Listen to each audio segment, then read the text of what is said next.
उस इंसाफ के सदके और इस शहजादे की पाक नीयत के वास्ते मैं जायद को फी सबीलिल्लाह माफ़ करती हूँ।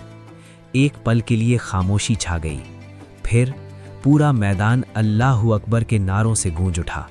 लोग रो रहे थे, लोग हंस रहे थे। इंसाफ जिंदा था। सुल्तान दौड़कर आगे आए। उन्होंने ज़ायरा के सर पर हाथ रखा, फिर अपने बेटे को सीने से लगा लिया। वज़ीर जाफ़र को उसी दिन काल कोठरी में डाल दिया गया। कुछ महीनों बाद सल्तनते नूर फिर से रोशन थी, लेकिन इस बार जश्न किसी जंग की जीत का नहीं, बल्कि इंसाफ और मोहब्बत की जीत का था। ज़ायरा जो कभी इत्र बेचती थी, अब सल्तनत की बहू बनने वाली थी, और महल के दरवाजे पर इंसाफ की जंजीर के पास सुल्तान ने एक नया जुमला खुदवाया, ताकतवर को सज़ा देना इंसाफ है, लेकिन दुश्मन को माफ़ कर देना इस्लाम है। यही थी सल्तनत नूर की कहानी, जहां ताज झुका लेकिन इंसाफ नहीं।